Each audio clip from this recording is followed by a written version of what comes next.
The engine died with a cough, then nothing. Elena Whitmore sat frozen behind the wheel of her $200,000 car, staring at the empty two-lane road cutting through fields she didn't recognize. No bars, no GPS, no one coming. The sun was sinking fast, pulling shadows across the dirt like fingers. She'd spent her whole life controlling everything: boardrooms, investments, people. But out here, none of that mattered. She was just a woman alone in the growing dark, about to knock on a stranger's door. What happened next would crack her world wide open. If you want to see where this goes, stay until the end.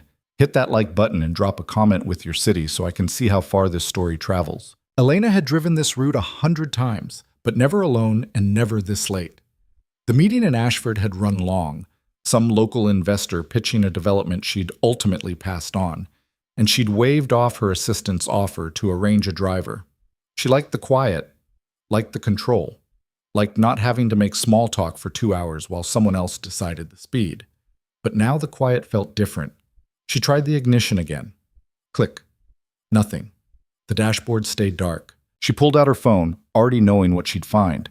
1 bar, flickering, then gone. Perfect, she muttered.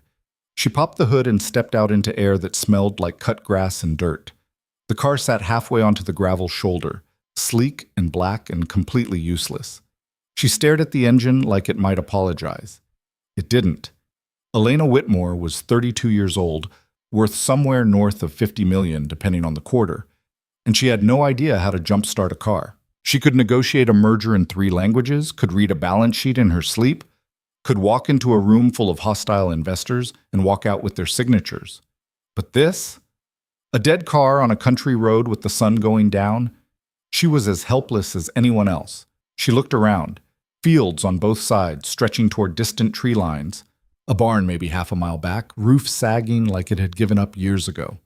No lights, no movement, no signs of life anywhere. The road stretched in both directions like a dare, empty and indifferent.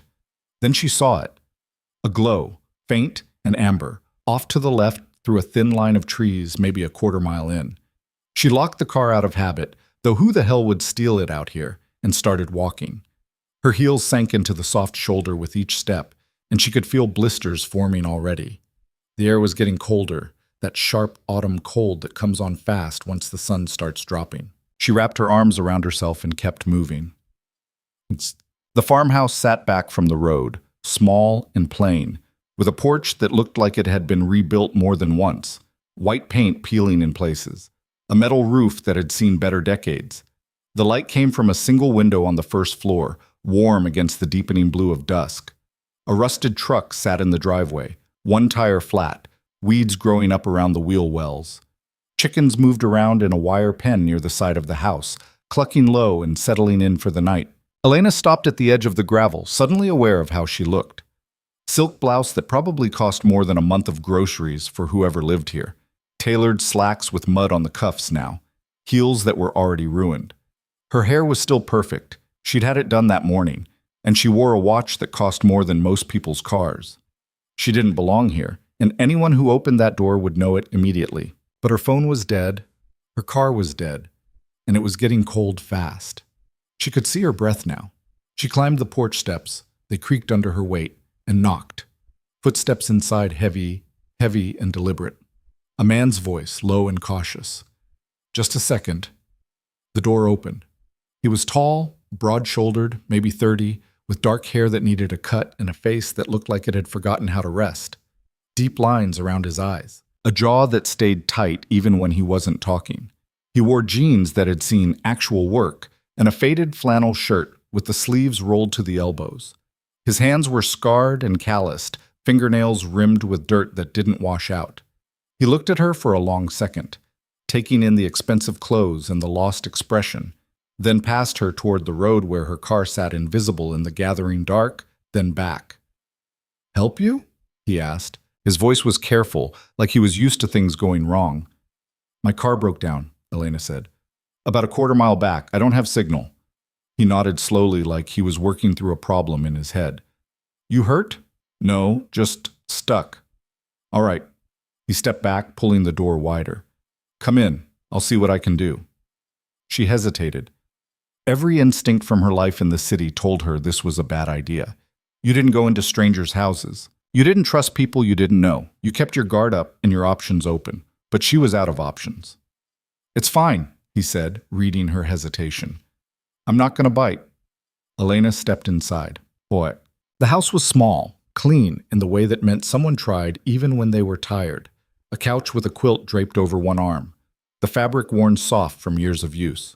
A table with two mismatched chairs, one with a wobbly leg that had been shimmied with folded cardboard. A kitchen so narrow she could have touched both walls at once if she'd stretched out her arms. It smelled like soup, something with beans and vegetables, and firewood, and underneath that the faint smell of laundry detergent. A little girl sat on the floor near the couch, maybe 6 years old, coloring in a book with crayons spread out around her like a rainbow explosion. She had dark hair pulled back in a ponytail that was coming loose, and she wore pajamas with cartoon characters Elena didn't recognize. She looked up when Elena came in, eyes wide and curious and completely unguarded. "Who's that, Daddy?" "A neighbor," the man said, closing the door behind them. "Her car stopped working. Is she staying for dinner?" "We'll see." The girl went back to coloring, humming something tuneless under her breath, already back in whatever world she'd been building in her head. The man gestured toward the couch. "Sit if you want. I'll grab my coat."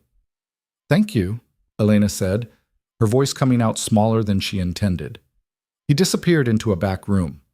The girl kept coloring, legs swinging back and forth. Elena sat carefully on the edge of the couch, feeling like an intruder, like she'd stepped into someone else's life without permission. "What's your name?" the girl asked without looking up. "Elena." "I'm Sophie." "Hi, Sophie. Are you rich?" Elena blinked. "What?" "Your shirt's shiny, and you smell like perfume. Rich people smell like perfume." "Sophie?" the man said, coming back into the room with a heavy work jacket on. "That's enough." "I was just asking." "I know, but we don't ask people that." Sophie shrugged, unbothered, and kept coloring. Elena watched the easy way they moved around each other, the familiarity of it. This wasn't a house with a lot of extra space or extra money, but it had something Elena's apartment had never had. It felt lived in. It felt like home. The man looked at Elena. "Sorry about that." "It's fine," Elena said. "She's not wrong." He almost smiled. Almost. Just the corner of his mouth twitching before he caught it. "I'm Caleb." "Elena." "Yeah, I heard." He nodded toward the door. "Come on, I'll take a look at your car." They walked back toward the road together, Caleb carrying a toolbox that looked older than Elena and probably weighed 30 pounds. The sky had deepened to purple now, stars starting to show through breaks in the clouds. It was definitely colder. Elena wrapped her arms around herself and tried not to shiver. "You from the city?" Caleb asked. "Yeah, Hartford." "Long drive." "I had a meeting in Ashford." "Business?" "Always." He didn't ask what kind. Most people did. Most people heard she was in business and immediately wanted to know what sector, what company, what her position was. They were already calculating where she fit in their mental hierarchy, whether she was someone worth knowing. Caleb just walked, the toolbox swinging slightly at his side. They reached the car. Caleb set the toolbox down on the shoulder and popped the hood, leaning in with a flashlight he'd pulled from his jacket pocket. Elena stood to the side, useless and aware of it. "Battery's not dead," he said after a minute, his voice slightly muffled. "Alternator, maybe, or the starter. Hard to tell without the right equipment." "Can you fix it?" "Not tonight." Elena's stomach dropped. She'd been hoping, stupidly, probably, that this would be something simple.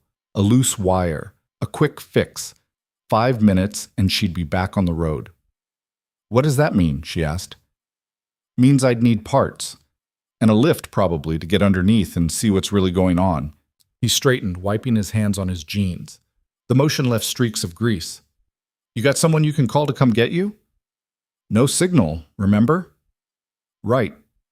He thought for a second, looking at the car, then at the darkening sky, then at her. "I've got a landline back at the house. You can use that." "Thank you." They walked back in silence. Elena's mind was already running through logistics. Who to call, how to get a tow out here, where the nearest hotel was, how she'd get there. But when they got back inside and Caleb handed her the phone, an actual corded phone attached to the wall, the kind she hadn't seen in years, she realized she didn't actually know any of those numbers by heart. Everything was in her cell. Every contact, every number, every piece of information she might need. She'd memorized market data and financial projections and the names of 200 business contacts, but she couldn't remember her assistant's direct line. She stared at the receiver in her hand. "Problem?" Caleb asked. "I don't remember the number for a tow company." "There's only one out here. I'll call." He took the phone back and dialed from memory. Didn't even have to look it up. Waited. Frowned. "Voicemail," he said. "They're closed till morning." "Of course they are." He hung up, then looked at her with an expression she couldn't quite read. Evaluating, maybe. Deciding something. "You got people in the city who could come get you?" he asked. Elena thought about it. Her assistant would be home by now, probably already 3 drinks into her evening. Her business partner was in Seattle for the week.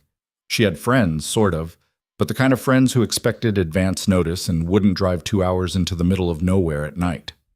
"Not at this hour," she said. "Not out here."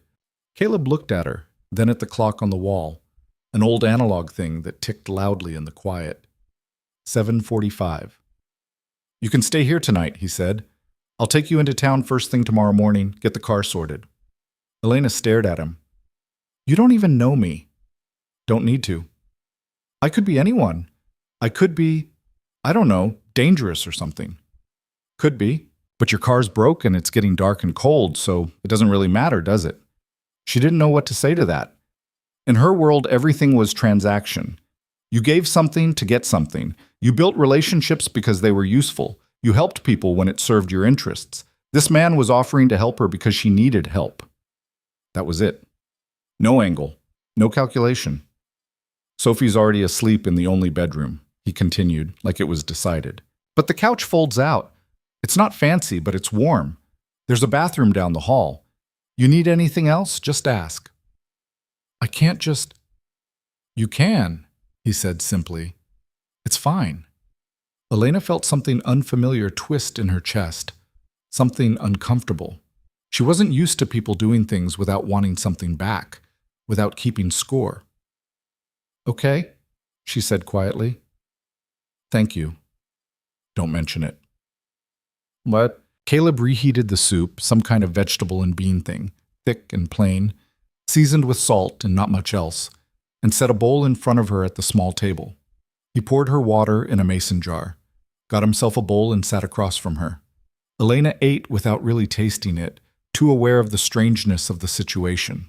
She was sitting in a stranger's kitchen, eating food she didn't recognize, in a house that could fit inside her living room 3 times over. The chair wobbled under her. The spoon was mismatched with the bowl. Everything was worn and used and old. But the soup was hot, and she realized she was hungry. "You live here alone?" she asked, more to fill the silence than anything. "Just you and Sophie?" "Yeah." "Her mother?" Caleb's jaw tightened, the muscles jumping. He stared at his soup for a second before answering. "Gone." The way he said it, flat and final, told Elena not to push. She'd heard that tone before, in business meetings, when someone didn't want to discuss something. You could push and make an enemy, or you could let it go. She let it go. "It's just us," Caleb said after a pause, like he felt he owed her something more. "Has been for a while now." "That must be hard." "It is what it is." He said it without self-pity, without asking for sympathy, like he was stating a fact. The sky is blue, water is wet, life is hard. You deal with it. Elena set her spoon down. "How old is she?" 6.5, smart as hell. Talks more than I do, which isn't saying much, but still. That almost smile again. "She's a good kid." "I noticed." "Yeah?" "She seems happy, comfortable. A lot of kids that age would be shy around strangers, but she just talked to me like it was normal. She doesn't know any different. Out here, everyone's a neighbor. You help people when they need it. That's just how it works." Elena thought about her building in Hartford. She'd lived there for 3 years and couldn't name a single neighbor. Didn't know who lived across the hall or 2 floors up. It had never occurred to her to find out. "She seems happy," Elena said again, because it was true, and because she couldn't think of what else to say. "I try." There was a weight in those two words that Elena recognized. She'd spent her whole life trying to prove herself, trying to build something that mattered, trying to earn respect in rooms full of men who thought she didn't belong. But this was different. Caleb wasn't trying to win anything or prove anything. He was just trying to survive, trying to give his daughter a childhood that didn't feel broken. "What do you do?" she asked. "For work?" "Farm. Mostly corn and soy, some livestock, chickens, few cows." He paused, and Elena watched something cross his face. Resignation, maybe, or exhaustion. "Or I did. It's been a rough few years." "Drought?" "That, and debt, and bad timing, and equipment that breaks down faster than I can fix it." He leaned back in his chair, and it creaked under him. "I'm working on it." The way he said it made Elena think he wasn't. Made her think he was drowning and trying to look like he was swimming. They finished eating in silence. Caleb washed the dishes by hand while Elena sat at the table, feeling more out of place by the second. There was no dishwasher. No garbage disposal. He just scrubbed everything in the sink with a worn sponge and stacked it in a drying rack. When he was done, he pulled a blanket and pillow out of a narrow closet and set them on the couch. "Bathroom's down the hall," he said. "If you need anything, just knock on my door. It's the one at the end." "I will. Thank you." He nodded and headed toward the back of the house. Elena heard a door open and close, heard him talking quietly to Sophie, heard the little girl's sleepy voice answering. Elena stood alone in the small living room, listening to the house settle around her. It creaked in places. The refrigerator hummed, loud enough that she could hear it from across the room. Somewhere outside, an animal made a sound she didn't recognize, something between a bark and a howl. She sat on the couch and pulled out her phone. Still no signal. She turned it off to save battery and stared at the blank screen for a minute, then set it aside. She thought about her apartment in the city, floor-to-ceiling windows, marble counters, a view of the skyline that people paid thousands a month just to glimpse. She thought about the meetings she had tomorrow, the deals she was closing, the empire she'd built from nothing with her bare hands and sheer determination. And then she thought about Caleb, washing dishes in a kitchen the size of a closet, raising a little girl alone, holding onto a farm that was probably drowning him one season at a time. She wondered which one of them was winning. She didn't sleep much that night. The couch was comfortable enough, but every sound was unfamiliar. The house creaked differently than her apartment. The darkness was deeper. There were no streetlights, no ambient city glow, just black. Somewhere around 3 a.m, she heard footsteps. A door opening. Water running. Caleb, probably, unable to sleep either. She lay still and listened to him move through the house, then go back to his room. She stared at the ceiling and wondered what the hell she was doing here. Morning came too early. Elena woke to the sound of footsteps and a child's voice, bright and clear and impossibly cheerful for whatever ungodly hour it was. "Is she still here? Shh, let her sleep." "But I want to see if she's real. Maybe I dreamed her." "You didn't dream her. Now go brush your teeth." "But teeth, now." Elena sat up, blinking against the morning light coming through the window. Caleb stood in the kitchen, pouring coffee into 2 mugs. Sophie peeked around the corner, grinning when she saw Elena was awake. "You're awake," Sophie said, like this was the best news she'd heard all week. "I am now." Caleb handed her a mug. "Milk? Sugar?" "Black's fine." He nodded, like he approved, and took a sip from his own mug. Sophie climbed onto the couch next to Elena, legs swinging again, that endless energy already vibrating through her small body. "Did you sleep good?" Sophie asked. "I did, thank you." "Daddy snores. Did you hear him?" "Sophie," Caleb said, but there was no real heat in it. "What? You do?" Elena smiled despite herself. "I didn't hear anything?" "That's because his room is far away. When I sleep in his bed because of bad dreams, I can hear it." Caleb shook his head and went back to the kitchen. Elena watched him crack eggs into a pan, working efficiently like he'd done this 1,000 times, which he probably had. "We'll head into town after breakfast," he said over his shoulder. "Get your car towed to the garage. Probably take a few days to fix, depending on what's wrong and what parts they need to order." "A few days?" "Could be longer, could be shorter, depends." Elena felt panic start to rise. A few days? She had meetings, calls, a presentation on Thursday that she absolutely could not miss. Is there a rental car place nearby? She asked. Not nearby, no. Closest one's probably in Millbrook, about 40 minutes from here. Can you take me there? Caleb turned to look at her. I can, but it's going to cost you most of the morning. You sure you don't want to just wait and see what the garage says first? Elena thought about it. He was right. It was smarter to wait, to get the diagnosis, to make decisions based on actual information instead of panic. Okay, she said. We'll wait. Breakfast was eggs and toast, simple and filling. Sophie chattered the whole time, about school, about a bird she'd seen yesterday that was blue and red, about a drawing she was working on that was going to be the best drawing ever. Caleb listened quietly, adding a word here and there, his presence steady and solid. Elena watched them and felt like she was seeing something private, something she didn't have a right to witness. This easy intimacy, this comfortable routine, they fit together in a way that made her chest ache. When they finished, Caleb grabbed his keys. Ready? Elena nodded. The drive into town took 20 minutes down empty roads that wound through fields and past farmhouses that looked just as worn as Caleb's. Sophie came along, sitting in the back seat and singing quietly to herself. The town was small, one main street with a handful of shops, a diner, a post office, a bank. The garage sat at the far end, a cinder block building with 3 bays and a hand-painted sign that said, Miller's Auto Repair. The tow truck met them there. The mechanic was an older man with grease-stained hands and a skeptical look that suggested he'd seen every kind of car problem and wasn't impressed by any of them. Alternator's shot, he said after 15 minutes of poking around under the hood. Starter's not great either. Probably should replace both while we're at it. How long? Elena asked. Parts got to come in. 2 days? Maybe 3?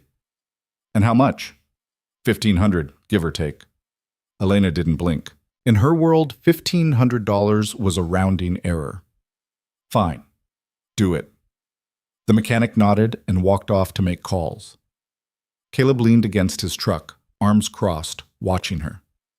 You didn't even negotiate, he said. I don't need to. Must be nice. There was no bitterness in his voice, just observation, just stating a fact. Elena looked at him. It is, but it's not everything. No, Caleb said quietly. I guess it's not. Sophie tugged on Elena's sleeve. Can we get ice cream? Sophie, it's 9 in the morning, Caleb said. So? Ice cream is good any time. Not before lunch, huh? That's a made-up rule. All rules are made up. Doesn't mean we don't follow them. Sophie sighed dramatically, and Elena found herself smiling again. There was something about the way they bickered that felt warm, safe. I'll tell you what, Elena said. If your dad says it's okay, we can get ice cream after lunch. Sophie's eyes went wide. Really? If your dad says it's okay. Sophie turned to Caleb with the most hopeful expression Elena had ever seen. Caleb looked at Elena, something unreadable in his expression, then back at Sophie. After lunch, he said. And only if you eat real food first. Deal.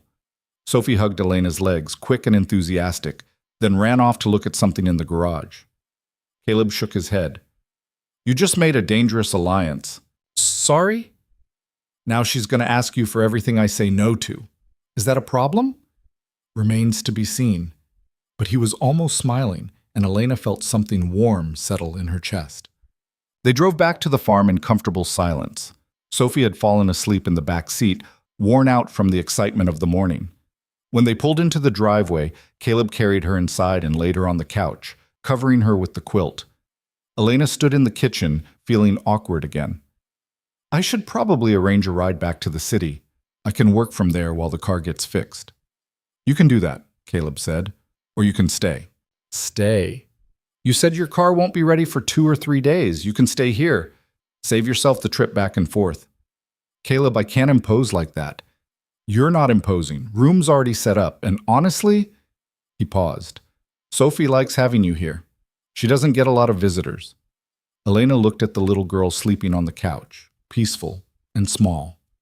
Then back at Caleb. Are you sure? Yeah, I'm sure. Okay, Elena said. Thank you. She spent the rest of the day working from Caleb's kitchen table, using his Wi-Fi, which was slow but functional, to answer emails and take calls. Caleb worked outside, and she could see him through the window, fixing a fence or moving equipment or doing one of the 1,000 tasks that seemed to need doing on a farm. Sophie woke up around noon and immediately asked about ice cream. After lunch, Caleb reminded her. They made sandwiches together, peanut butter and jelly for Sophie, turkey and cheese for the adults, and ate on the porch. The day was warm, the sky bright and clear. Elena couldn't remember the last time she'd eaten lunch outside. After, they drove into town and got ice cream at a place that looked like it hadn't changed since the 1950s. Sophie got chocolate with sprinkles. Caleb got vanilla. Elena got strawberry. They sat on a bench outside and ate in silence, watching the sparse traffic roll past. "This is nice," Elena said. Caleb looked at her. "Ice cream?" "All of it." He nodded slowly. "Yeah, it is." When they got back to the farm, Elena helped Sophie with a drawing while Caleb worked on paperwork at the table. She could see the stack of bills, the furrow in his brow. He was worried about something, but he didn't say what. That night, after Sophie went to bed, Elena and Caleb sat on the porch again. "Can I ask you something?" Elena said. "Sure." "Why did you help me?" "Really?" Caleb thought about it. "You needed help." "That's it?" "That's it. Most people wouldn't have done what you did. Let a stranger into their home, fed them, let them stay. Most people aren't out here. Things are different in the country. You help your neighbors because someday you might need help too. But I'm not your neighbor. You were on my road. Close enough." Elena looked at him, this man who'd opened his door without question, who'd shared what little he had without expecting anything in return. In her world, kindness always came with a price tag. But here, it was just kindness. "Thank you," she said quietly. "You already said that." "I know, but I mean it." Caleb nodded, and they sat in comfortable silence until the stars came out. The next 2 days passed in a strange, suspended rhythm. Elena worked from the kitchen table, taking calls and sending emails, managing her business from a farmhouse in the middle of nowhere. Caleb worked the farm, and Sophie orbited between them like a small, cheerful satellite. Elena found herself helping with dinner, learning how to chop vegetables the way Caleb did, how to season soup with just salt and pepper and somehow make it taste good. She helped Sophie with her homework, reading simple books about animals and colors. She sat on the porch in the evenings and watched the sun set over fields she'd never thought about before. And slowly, without meaning to, she started to relax. The constant tension she carried in her shoulders began to ease. The endless mental checklist of things to do, people to call, problems to solve, was still there, but quieter, less urgent. She started sleeping better. On the third day, the garage called. The car was fixed.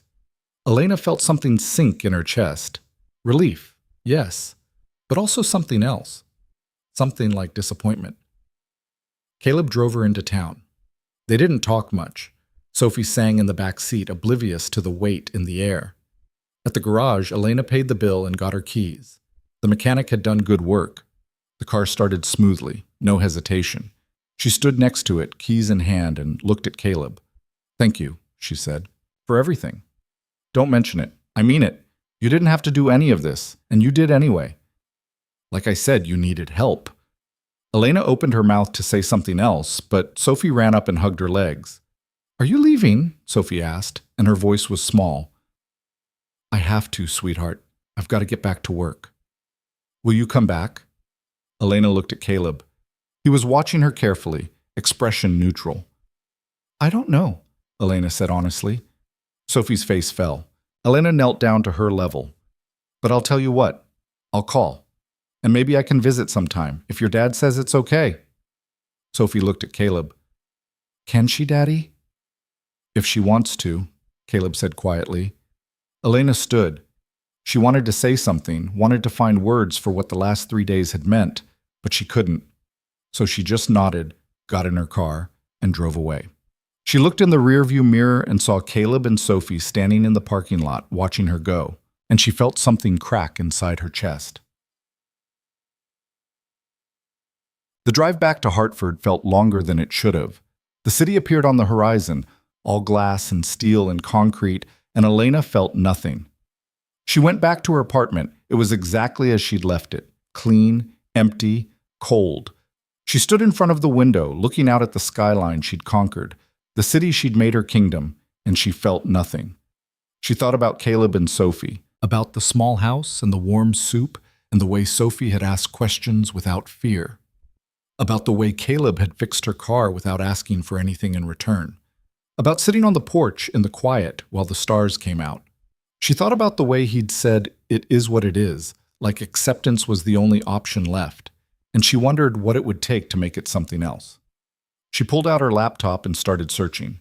Land records, tax filings, debt assessments, property values, bank records, public ones, at least. It took her 3 hours to piece it together, but when she was done, she knew everything. Caleb Hayes, 30 years old, sole owner of a 60-acre farm that had been in his family for 2 generations, mortgaged to the breaking point, behind on payments for 18 months. Foreclosure notice filed 2 weeks ago. He had 30 days, maybe less. The farm was worth maybe $200,000 if he sold it. He owed $63,000. But selling meant losing everything his family had built, meant uprooting Sophie, meant admitting defeat. Elena sat back, staring at the screen. She could write a check right now, pay it off, make the debt go away. But something stopped her. Caleb hadn't wanted her money when she'd offered to pay him for fixing the car. He'd looked almost offended by the suggestion, like she'd insulted him.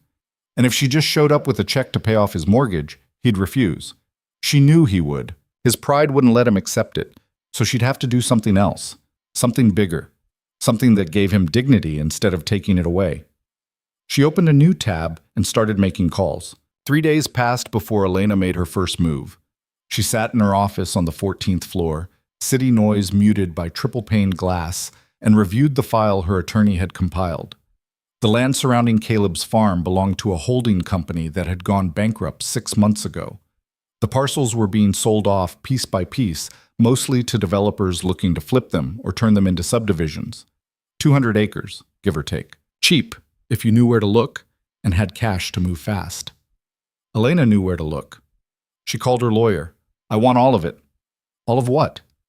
"The parcels adjacent to the Hayes property, everything that borders it, every single acre." There was a pause on the other end. "That's a lot of land, Ms. Whitmore.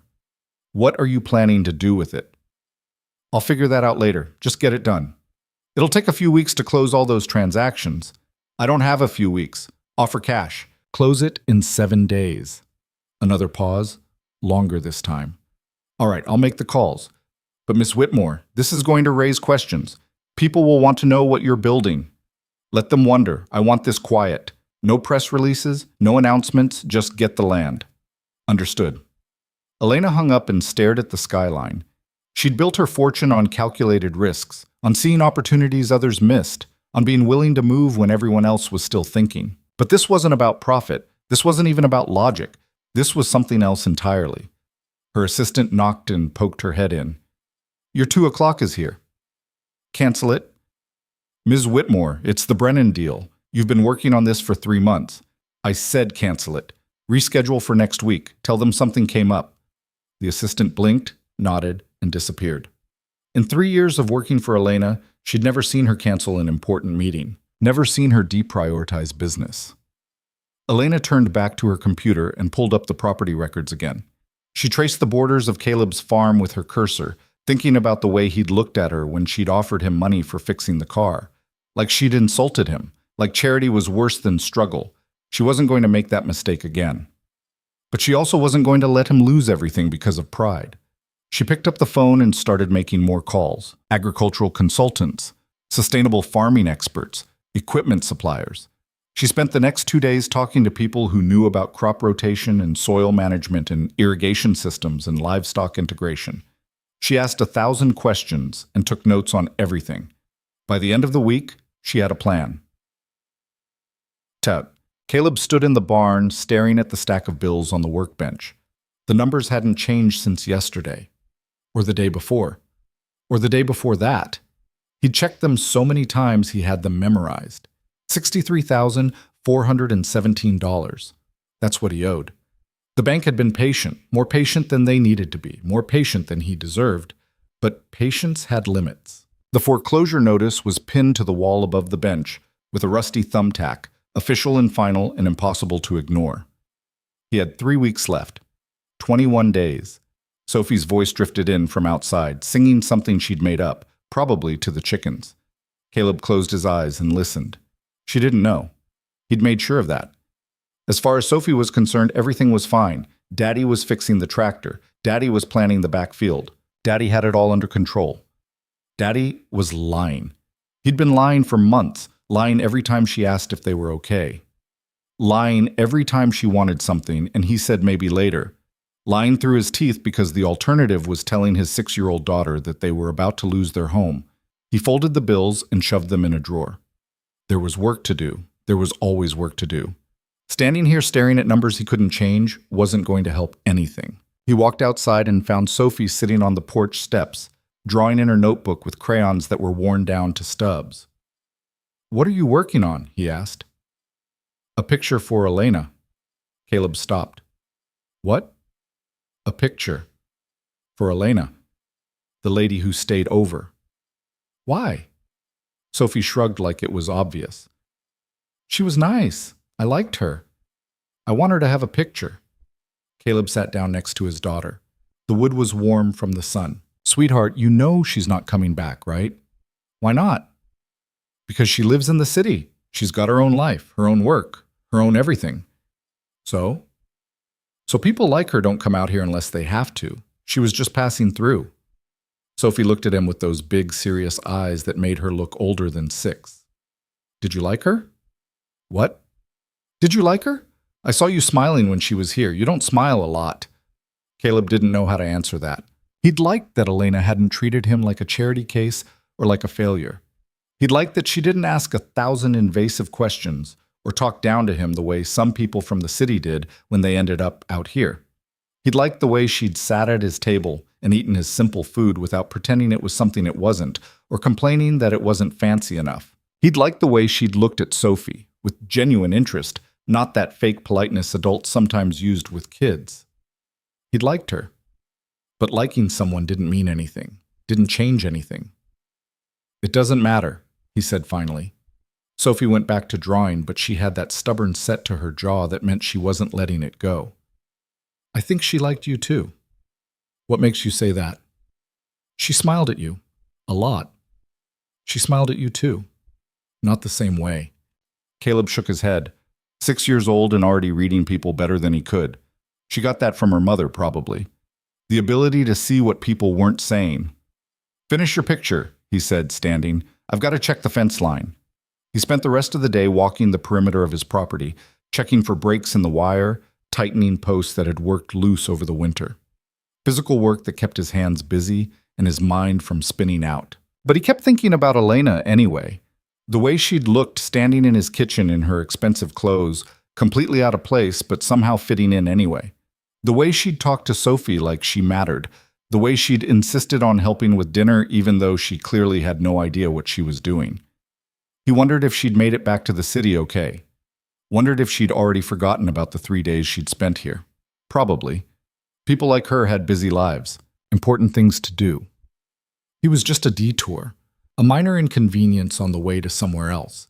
He told himself that was fine, told himself it didn't matter. But some part of him, a part he didn't want to acknowledge, wished she would call. Elena's lawyer called on day 5. "It's done," he said. "All parcels acquired. Total came in just under $3 million. Elena didn't even blink at the number. "Good. Now I need you to file permits for agricultural development, sustainable crop rotation, livestock integration, water management systems, solar infrastructure for long-term energy independence, the whole package. You're really doing this." "I really am." "And the Hayes property itself?" "Leave it alone. Don't contact him. Don't send anything to his address. Don't let him know I'm involved in any way until I'm ready. Is that clear?" "Crystal clear." "Anything else?" "Yeah. Find me someone who knows how to run a farm, someone good, not some consultant with an MBA and no dirt under their nails. Someone who's actually done it. Someone who knows the land and the work and what it takes to make it succeed. I'll make some calls. Do it fast. I want options by the end of the week. Elena hung up and leaned back in her chair. The hard part was done. The land was hers. The permits were being filed. The infrastructure could be built in a matter of months if she pushed hard enough and threw enough money at it. Now came the part she couldn't control. Now she had to go back and convince Caleb to take the job. And he was going to fight her on it. She knew he would, because accepting help felt like weakness to men like him. Men who'd been taught that you pull yourself up by your bootstraps, that asking for anything was admitting defeat. She was going to have to make him see that this wasn't charity, that this was opportunity, that she was offering him something real, not just throwing money at a problem to make herself feel better. She spent the next 2 days rehearsing what she'd say, going over arguments and counter-arguments in her head, planning for every objection he might raise. But when she finally pulled up to his farmhouse 5 days later, all her careful planning evaporated. Caleb was replacing a rotted section of fence when he saw the car coming up the drive. Black sedan, too clean for country roads, moving slowly like the driver wasn't sure of the way.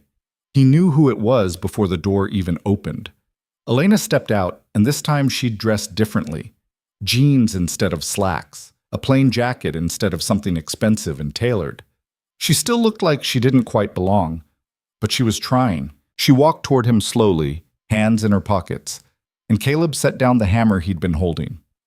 "Hi," she said. "Hi." She stopped a few feet away. "Your car running okay?" "Yeah, works fine. Thanks for asking." "Good." They stood there, awkward and uncertain. Caleb could feel his heart beating harder than it should, could feel something like hope trying to work its way up through the resignation he'd been carrying for months. "What are you doing here?" he asked, keeping his voice neutral. "I wanted to talk to you." "About what?" Elena glanced toward the house. "Is Sophie around?" "She's inside. Probably drawing or reading or getting into something she shouldn't. Why?" "Because I'd rather talk to you alone first, before things get complicated." Caleb's stomach tightened. "All right, talk." Elena took a breath, and he could see her gathering herself. Could see her shifting into business mode, the way people did when they were about to pitch something. "I know about the foreclosure," she said. His jaw went rigid. "How?" "Public records. I looked you up after I left." "You looked me up?" "Yes." "Why the hell would you do that?" "Because I wanted to help." Caleb laughed, sharp and bitter. The sound cut through the quiet afternoon like broken glass. "Here we go." "It's not what you think. You don't know what I think." "Then tell me." He stepped closer, and he could feel anger cracking through the calm he usually kept locked down. The frustration of months, of years, of watching everything slip away no matter how hard he worked. It all came bubbling up. "You think because you've got money, you can just swoop in and fix things," he said, voice low and hard. "You think I'm some project you can throw cash at and feel good about yourself. Poor farmer can't make it on his own, needs rescuing by the rich lady from the city." "That's not—" "I don't need your charity, Elena. I don't need you feeling sorry for me because I'm not living in some fancy apartment with a view. I don't need you playing savior. I don't feel sorry for you."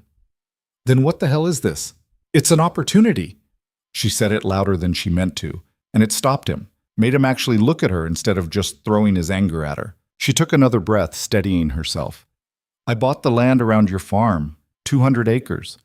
All the parcels that border your property, and I'm turning it into a sustainable agricultural operation, and I want you to run it." Caleb stared at her. The words didn't make sense. "What?" "I want you to manage the whole thing. Crop planning, livestock, staffing, operations, all of it. You've lost your mind. I'm completely serious.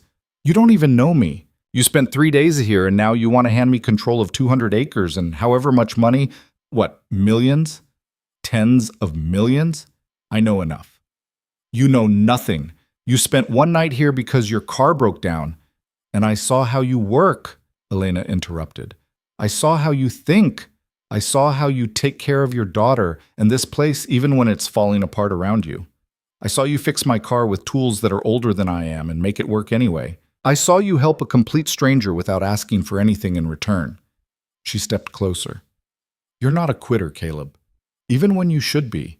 Even when anyone else would have walked away, you keep going. And I need someone like that. Someone who doesn't quit when things get hard. He shook his head. This is insane. Maybe, but it's real. Why? His voice came out quieter now, the anger draining into something closer to confusion. Why would you do this? Really? Elena hesitated. She could lie. She could tell him it was a business decision, a smart investment, something that made sense on paper and looked good in a portfolio. She'd prepared that speech. Had the numbers ready. But standing here looking at him, she couldn't do it. Because when I left here, she said slowly, I went back to my apartment and I couldn't stop thinking about you and Sophie, about this place, about the way you helped me without asking for anything, without expecting anything. She paused, trying to find the right words. I've spent my whole life building things that don't mean anything, companies that exist just to make money, deals that look impressive but don't actually matter. And I'm tired of it. I'm tired of waking up in that empty apartment and going to meetings with people I don't like and building things I don't care about. Her voice got quieter. And then I came here, and for 3 days I felt like what I was doing mattered, like the people around me were real, and I don't want to go back to how things were. I want to build something that actually means something, with people I actually care about. Caleb didn't say anything, just stood there looking at her like he was trying to decide if she was telling the truth. This isn't charity, Elena continued. It's a job, a real one. Salary, benefits, housing if you need it. Though I figured you'd want to stay here. You'll have full control over day-to-day operations, planting schedules, equipment purchases, staffing decisions, all of it. I'll handle the financing and long-term strategic planning, but the farm is yours to run. Your vision, your decisions. And if I say no, then I'll find someone else. But I'd rather it be you. He looked past her, toward the fields he'd been fighting to keep. Fields his father had worked. Fields his grandfather had cleared by hand. What happens to this place? He asked. My farm. It stays yours, I'm not touching it. The new operation is completely separate. Different parcels, different entity. But if you take the job, she paused. If you take the job, the salary will be enough to cover your mortgage payments. You'll be able to keep this place and work the new land. Both. You won't have to choose. Shit. Caleb's throat tightened. You've thought this through. I have. Down to every detail. That's what I do. And if it doesn't work, if I screw it up, if the crops fail or the operation loses money, or I make the wrong call, then we figure it out. Together. That's what partners do. Partners. Yes. Caleb wanted to say no. Every instinct told him to walk away, to not let this stranger upend his life with promises that sounded too good to be true, because things that sounded too good to be true usually were. But Sophie's voice echoed in his head. The bills in the drawer. The foreclosure notice on the wall. 21 days. I need to think about it, he said. That's fair. How long do I have? As long as you need, but Caleb... She met his eyes, and he saw something there that looked like honesty, like vulnerability. I meant what I said.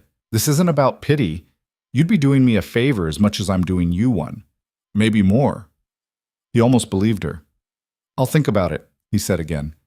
Elena nodded. Okay. She started to turn toward her car, then stopped. Can I see Sophie before I go, just to say hi? Yeah, she's inside.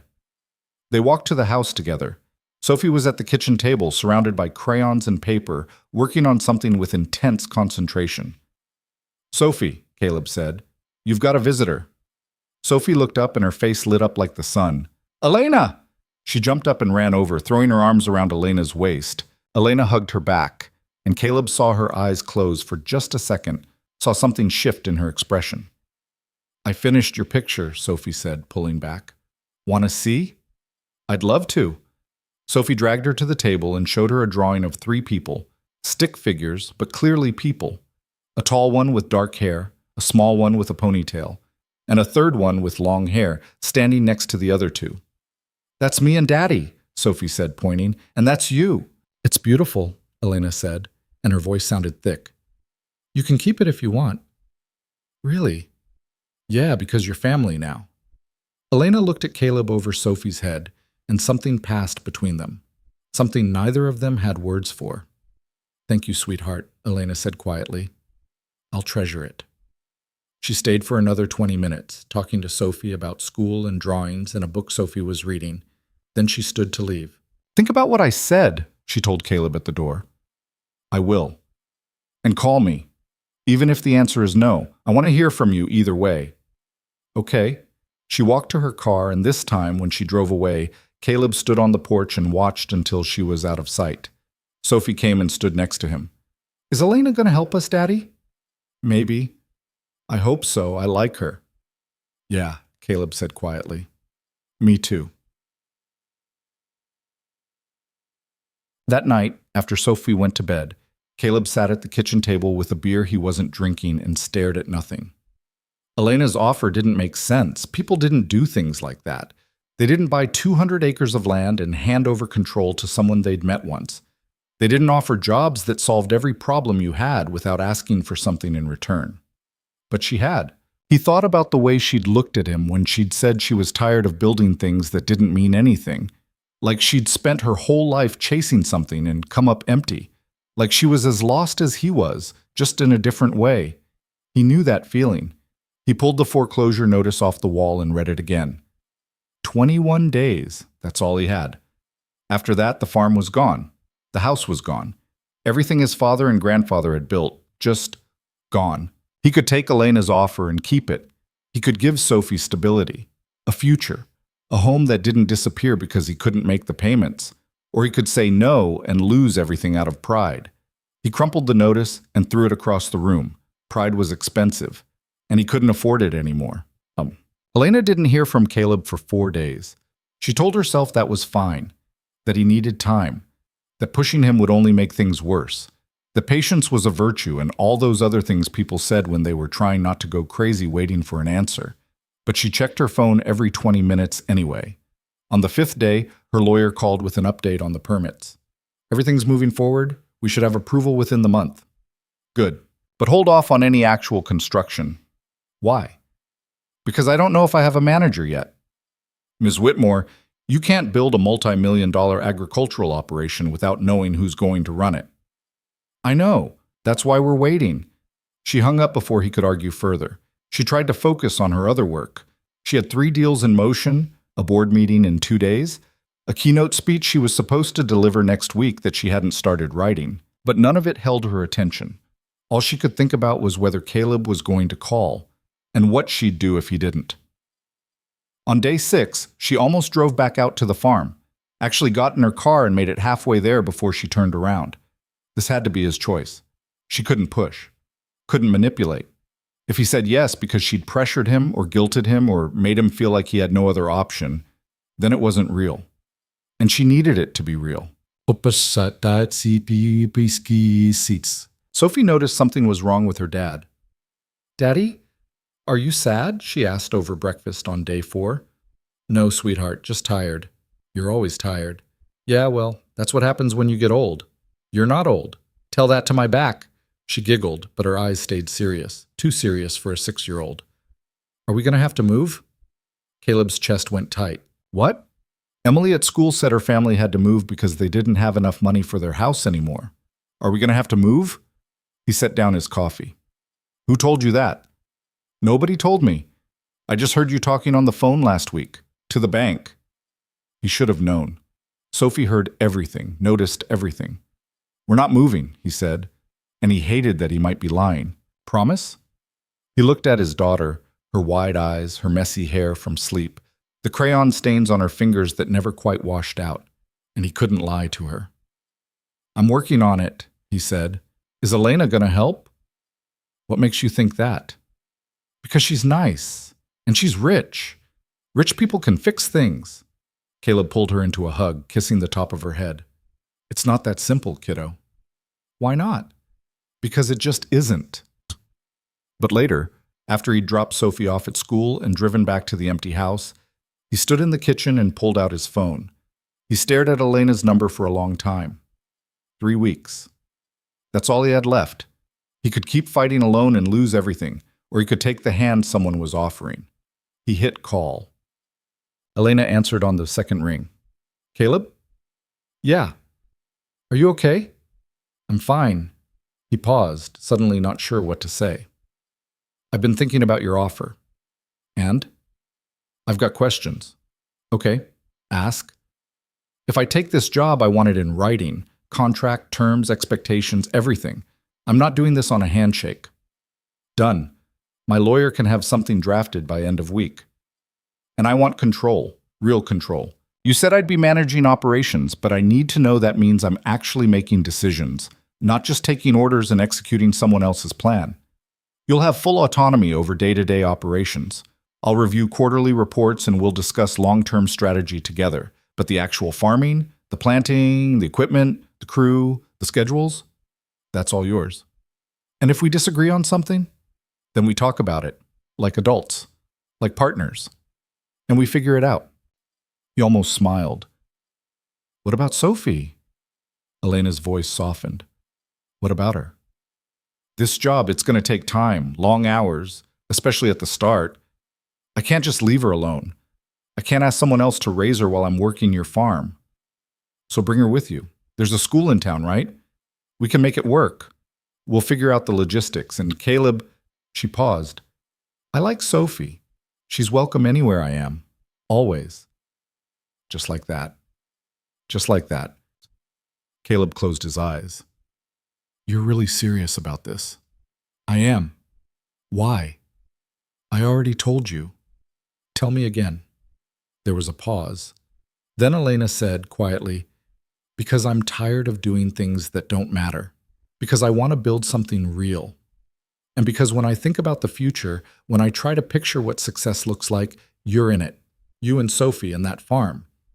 That's what I see. Caleb let out a breath he didn't know he'd been holding. All right, he said. All right? Yeah, I'll do it. He heard her exhale on the other end of the line. Relief, maybe. Or something close to it. Okay, she said, and he could hear the smile in her voice. Okay, I'll have my lawyer draw up the contract. We can meet next week and go over everything. Make sure it's exactly what you want. Sounds good. Caleb? Yeah? Thank you. For what? For saying yes. For trusting me. He didn't know what to say to that, so he just said, see you next week. He hung up and sat down at the table, staring at the phone in his hand. He'd just agreed to let a woman he barely knew change his entire life. And for the first time in years, he didn't feel like he was drowning. For the first time in years, he felt like maybe, just maybe, things were going to be okay. The first payment hit Caleb's account on a Friday morning, 2 weeks after he'd signed the contract. He was in the barn when his phone buzzed with the notification. He pulled it out, saw the number, and had to sit down on an overturned crate. 80,000 divided by 12, minus taxes. It was still more money than he'd seen in a single deposit in his entire life. He stared at the screen until it went dark, then called the bank. I need to make a payment, he said when someone finally answered. Account number? He rattled it off from memory. And how much would you like to pay today? Everything. I want to pay off the mortgage. There was a pause. Sir, your balance is $63,400 and I know what it is. Can I pay it or not? Yes, sir. Let me just pull up your account. It took 20 minutes to process. 20 minutes of hold music and verification questions, and the woman on the other end asking twice if he was sure. When it was done, she said, You're all set, Mr. Hayes. Your balance is now 0. Caleb hung up and sat there in the barn, listening to the chickens outside and the wind moving through the gaps in the walls. 0. He'd spent 3 years drowning, and now, just like that, he could breathe again. He thought about calling Elena to thank her, but he didn't know what he'd say.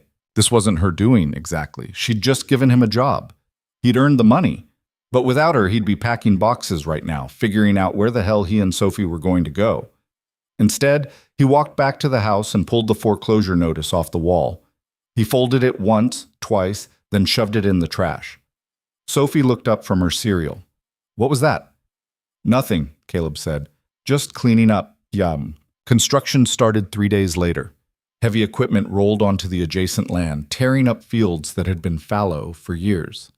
Caleb stood at the fence line, watching bulldozers and excavators move dirt like it weighed nothing. Elena showed up around noon in a truck that looked like she'd borrowed it from someone who actually used trucks. She climbed out and walked over, wearing boots this time instead of heels. "What do you think?" she asked. "It's loud." "It'll get louder." "Great," she smiled. "We're putting in irrigation first. Then the equipment barn and storage facilities. Housing for seasonal workers will come later.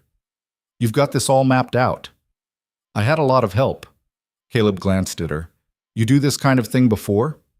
Buy farmland and turn it into a sustainable operation?" "No, first time." "That's comforting." "You worried?" "Little bit." Elena leaned against the fence. "You know what the difference is between people who succeed and people who fail?" "What?" "The ones who succeed don't wait until they know everything. They just start." "That's reckless." "Maybe, but it works." Caleb shook his head, but he was almost smiling. "You're crazy, you know that?" "I've been told." They stood there for a while, watching the machines work. Then Elena said, "I need you to hire a crew. People who know what they're doing. Farmhands, equipment operators, maybe a livestock manager if you think we need one." "How many people?" "Start with 5. We can scale up later." "You trust me to pick them?" "That's literally your job, Caleb." "Right, yeah." He rubbed the back of his neck. "I know a few guys, good workers, lost their jobs when the Colby farm went under last year." "Call them." "What if they say no?" "Then you find someone else." She looked at him. "You've got this. Stop second-guessing yourself." Caleb wanted to argue, but she was already walking back to the truck. He made the calls that afternoon. 3 of the 5 said yes immediately. The other 2 needed a day to think about it, but by the end of the week, Caleb had a full crew. They started the following Monday.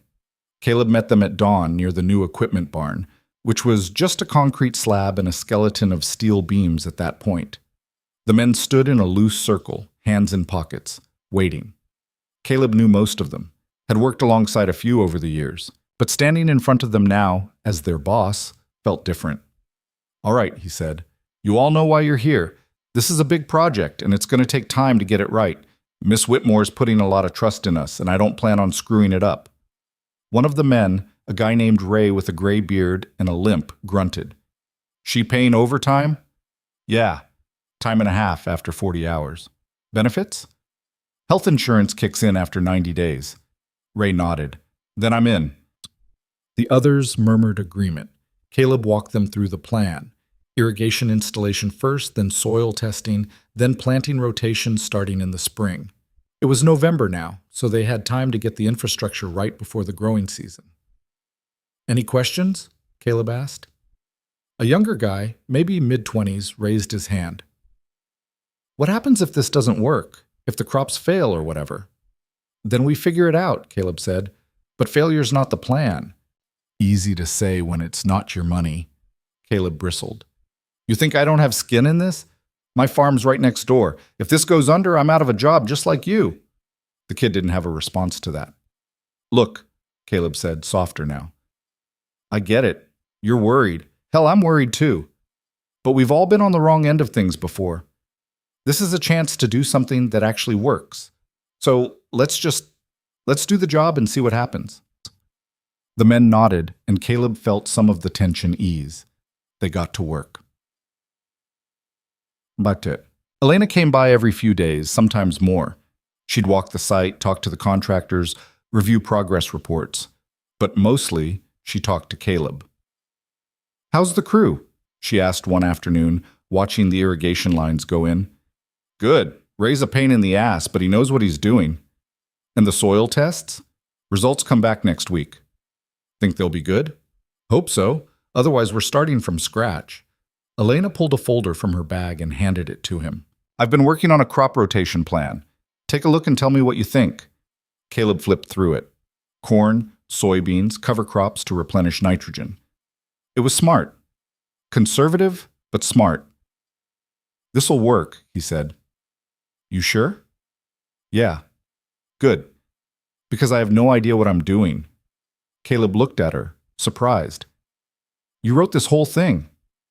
"I had help." a consultant I hired. But I wanted your opinion before we committed. Why? You're paying me to know this stuff. Exactly. So I'm asking. It was such a simple thing, but it hit Caleb harder than he expected. People didn't ask his opinion. They told him what to do, or they didn't bother asking at all. It's good, he said again. We should go with it. Elena smiled. Then that's what we'll do. Sophie loved the construction. She'd stand at the fence after school, watching the machines move, asking Caleb 100 questions he didn't always have answers to. What's that one doing? Digging a trench for the water lines. Why?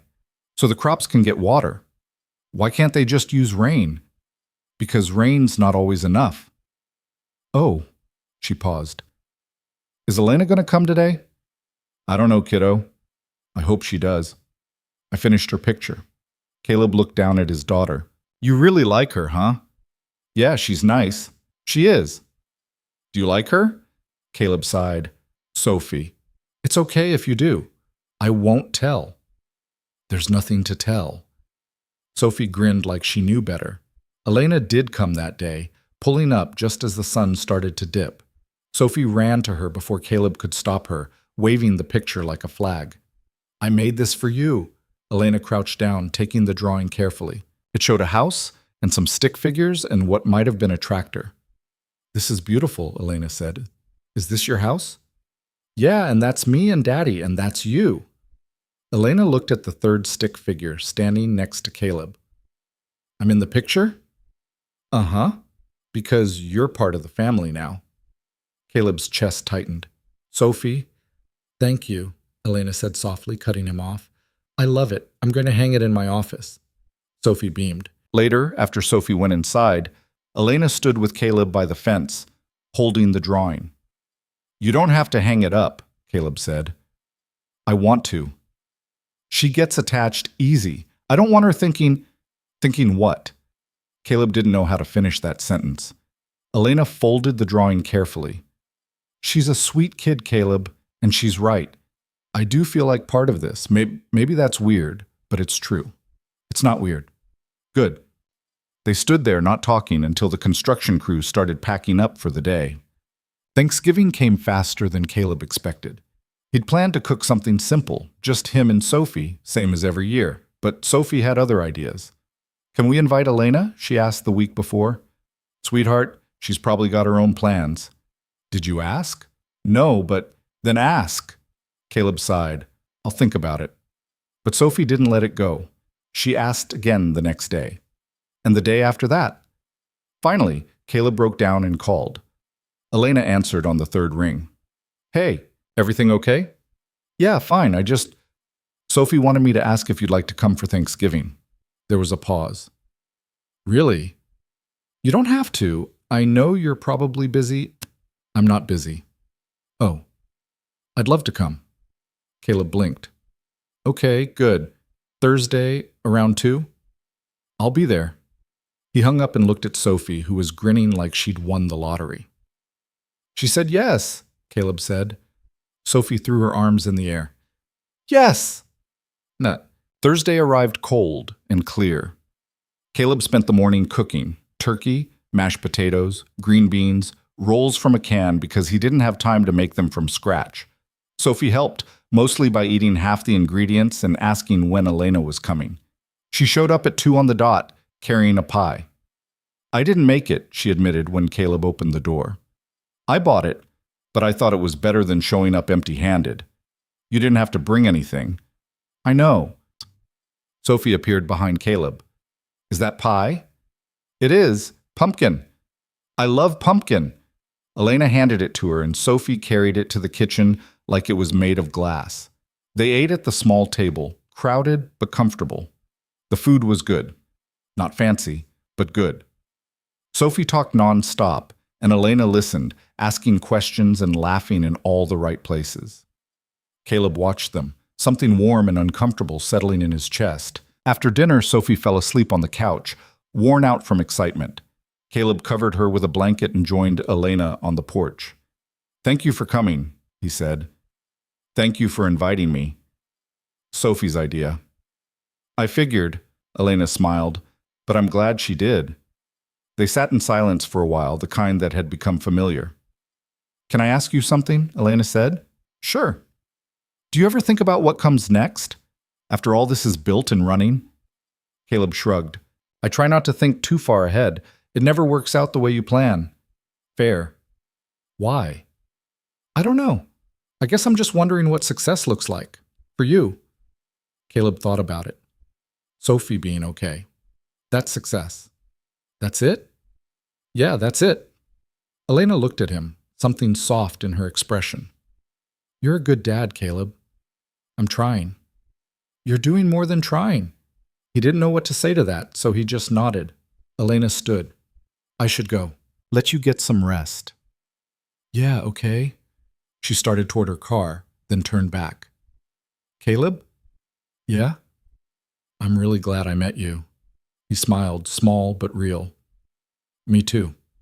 She drove away, and Caleb stood on the porch long after her taillights disappeared, thinking about Thanksgiving and pumpkin pie and the way Sophie had said Elena was part of the family. Maybe she was. December brought cold that bit through jackets and gloves.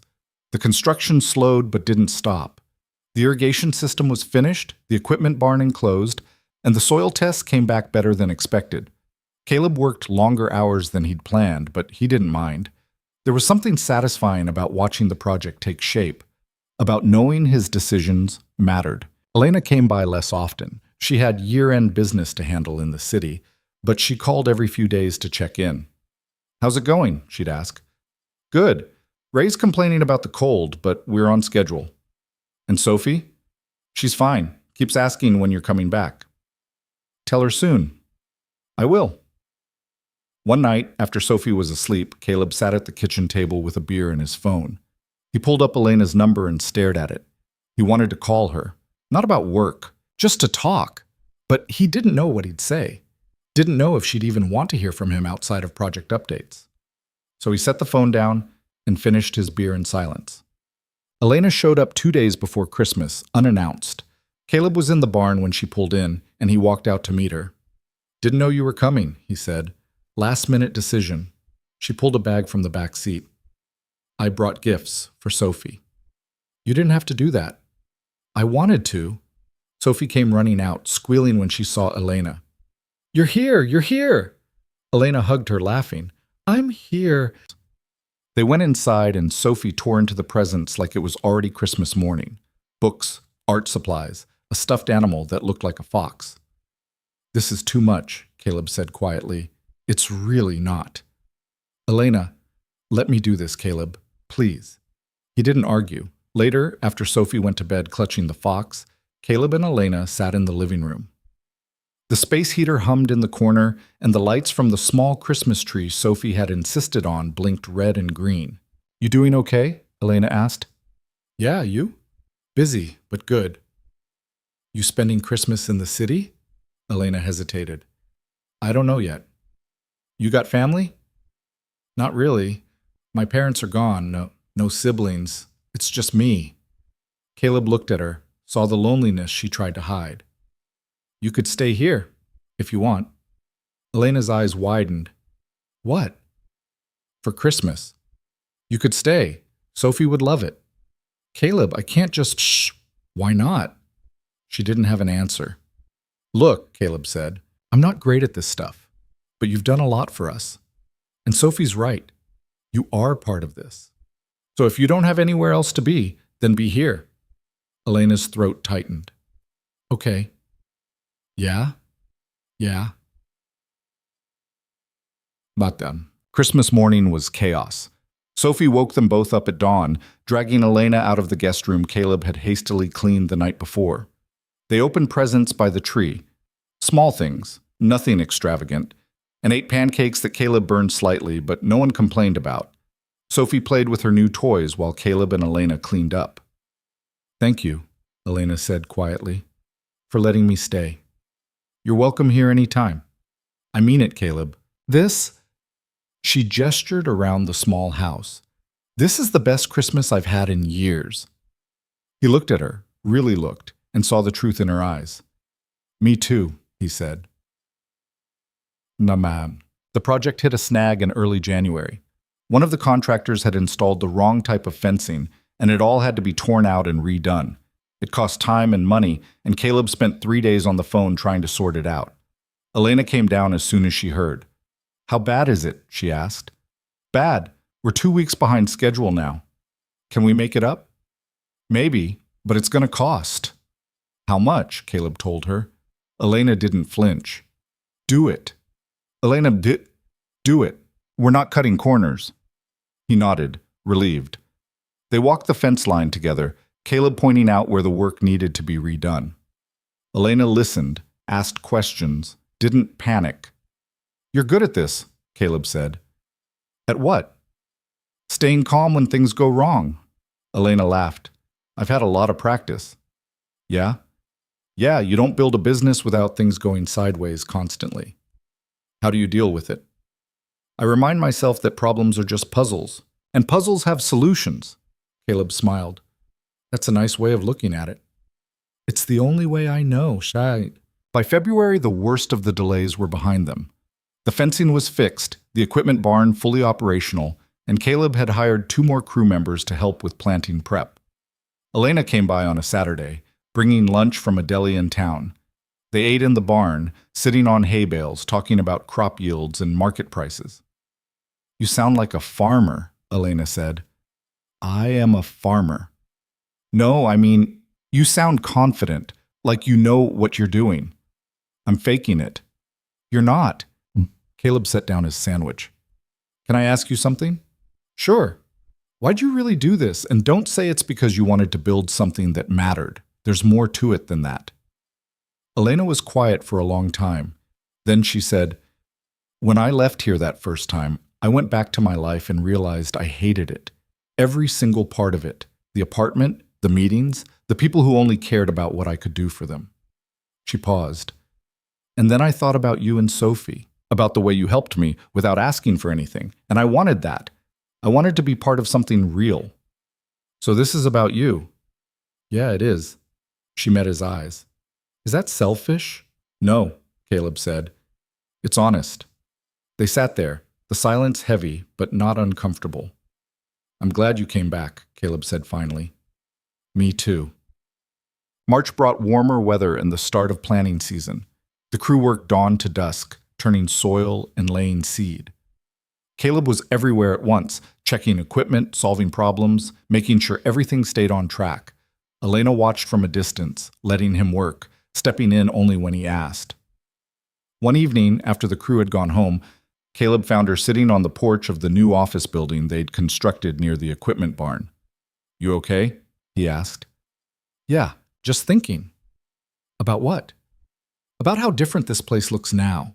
3 months ago, it was nothing, and now it's something." "Yeah." Caleb sat down next to her. "You did this. We did this." He smiled. "Yeah, we did." They sat together as the sun set, painting the sky orange and pink, and for the first time in longer than Caleb could remember, he felt like things might actually be okay. The rhythm of the farm settled into something steady by April. The fields were planted, the irrigation system hummed through the nights, and the crew had found their groove. Caleb spent most of his days outdoors, walking the rows, checking growth patterns, troubleshooting problems before they became disasters. He came home tired every night, but it was a different kind of tired than before. This exhaustion came with progress, with purpose. Elena had been coming out more often, sometimes staying for a few days at a time. She'd converted one of the rooms in the new office building into a makeshift workspace, and Caleb would see her through the window at odd hours, laptop open, phone pressed to her ear. "You don't have to stay out here," he told her one afternoon when he found her reviewing spreadsheets on the porch. "You've got that whole apartment in the city." "I know." "So why are you here?" Elena looked up at him, squinting against the sun. "Because this is where the work is. The work's running itself at this point. Then maybe I just like it here." Caleb didn't know what to say to that, so he just nodded and went back to fixing the gate on the livestock pen. But he thought about it later when he was alone. The way she'd said it so simply, like it didn't need explaining, like liking something was reason enough. Sophie had noticed too. She'd started asking when Elena was coming back before she'd even left, planning things they could do together, drawings to show her, stories to tell. It made Caleb nervous in a way he couldn't quite articulate. "You're getting attached," he told Sophie one night at dinner. "So? So what happens when she stops coming around?" Sophie frowned. "Why would she stop?" "Because she's got her own life, kiddo. This isn't permanent." "How do you know?" "I just do." But Sophie didn't look convinced, and honestly, neither was Caleb. So, the first real test came in mid-April when a late frost hit overnight, threatening the young crops. Caleb got the call from Ray at 4 in the morning. "We got a problem," Ray said, voice rough from sleep. Temperature dropped below freezing. Some of the early corn's going to take a hit. Caleb was out of bed and dressed in under 2 minutes. He called the crew, told them to meet him at the main field, then drove through the dark with his headlights cutting through fog. When he arrived, Elena was already there. She stood at the edge of the field in jeans and a jacket, arms crossed, staring at the rows of young stalks that were starting to show frost damage. "How'd you know?" Caleb asked, walking up beside her. "Ray called me too." "You didn't have to come out." "Yeah, I did." The crew arrived in trucks, headlights forming a half circle around the field. Caleb gathered them together and started giving orders. They needed to assess the damage, figure out how much they'd lost, and decide whether to replant or wait and see if the crops could recover. It took all day. They walked every row, tagged the damaged sections, took soil samples. By the time the sun started dropping, they had a rough count. 30% loss in the northeast field, maybe more. Caleb sat on the tailgate of his truck, staring at the numbers he'd scribbled in a notebook. Elena sat next to him. "How bad?" she asked. "Bad. Not catastrophic, but bad." "Can we recover?" "Yeah. We replant the damaged sections, adjust the rotation schedule, and we should be okay by harvest." "How much will it cost?" Caleb told her. Elena nodded slowly. "Do it." "You sure? That's a big hit." "I'm sure." Caleb looked at her. "You don't even flinch, do you?" "At what?" "Money, problems, any of it." Elena shrugged. "Flinching doesn't fix anything." "No, but most people would at least hesitate." "I'm not most people." Caleb almost smiled. "No, you're not." They sat in silence for a while, watching the crew pack up their tools and head home. The sky was deep purple now, stars starting to show. "You ever think we're crazy for doing this?" Caleb asked. "Every day." "But you keep going." "So do you." "I don't have a choice." Elena turned to him. "Yes, you do. You could walk away anytime, find another job, take Sophie somewhere easier." "And do what?" "I don't know. But you stay because you want to, not because you have to." Caleb thought about that. She was right, in a way. He could have said no to this whole thing, could have let the farm go, started over somewhere else. But he hadn't. "Why do you stay?" he asked. Elena looked out at the field. "Because, for the first time in my life, I'm building something I actually care about. It's just crops. It's not just crops." She met his eyes. "It's you and Sophie and this place. It's real, and I've spent too long on things that aren't." Caleb felt something shift in his chest, something warm and dangerous. "Elena, I should go," she said, standing abruptly. "It's late. I'll see you tomorrow." She was in her car and gone before he could say anything else. The replanting took a week. They worked through rain and mud and equipment breakdowns, but they got it done. By the end of April, the fields looked healthy again, and the crisis had passed. Caleb threw a small barbecue for the crew to celebrate, setting up grills behind the equipment barn. Ray brought beer. Someone else brought a cooler full of soda for the couple of guys who didn't drink, and they spent the evening eating burgers and swapping stories. Elena came, standing slightly apart from the group at first, until Sophie dragged her over to sit with the crew. They made room for her, and Caleb watched as she laughed at Ray's terrible jokes and listened to the younger guys talk about their plans for the summer. She fit. That was the thing that struck him. She didn't try too hard or talk down to anyone. She just fit. Later, when most of the crew had gone home and Sophie had fallen asleep on a blanket under the stars, Caleb and Elena sat by the dying fire. "That was nice," Elena said. "Yeah. Your crew likes you. They like getting paid." It's more than that. They respect you. Caleb poked the fire with a stick. They respect the job. I just happen to be the one running it. You don't give yourself enough credit. Maybe. Elena pulled her jacket tighter. Can I ask you something? Sure. What happened to Sophie's mom? Caleb went still. He'd known this question would come eventually, but he still wasn't ready for it. She left, he said finally. When? Sophie was 2, just packed a bag one morning and left. Did she say why? Said she couldn't do it anymore. The farm, the debt, the kid, all of it. Caleb's voice was flat, like he was reciting facts. She wanted a different life, so she went and got one. Do you ever hear from her? No. She signed away her rights, didn't want anything to do with Sophie. Elena was quiet for a long moment. I'm sorry. Don't be. We're better off. Are you? Caleb looked at her. Yeah, we are. Sophie doesn't need someone who didn't want her, and I sure as hell don't need someone who quit when things got hard. That's fair. You ever been married? Caleb asked. No? Close? Once. Long time ago. He wanted me to give up my career, stay home, be someone I wasn't. She paused. I chose the career. Regret it? No. But sometimes I wonder what it would have been like to have someone. It's overrated. Elena smiled. Is it? Most of the time. They sat there, the fire crackling between them, and Caleb felt the question he'd been avoiding for weeks pressing against the inside of his ribs. Why do you keep coming back here? He asked quietly. Elena didn't answer right away. When she finally spoke, her voice was barely above a whisper. Because when I'm here, I don't feel alone. Caleb's throat tightened. He wanted to say something, wanted to tell her he felt the same way, but the words stuck. Instead, he reached over and took her hand. Elena looked down at their joined hands, then up at him. She didn't pull away.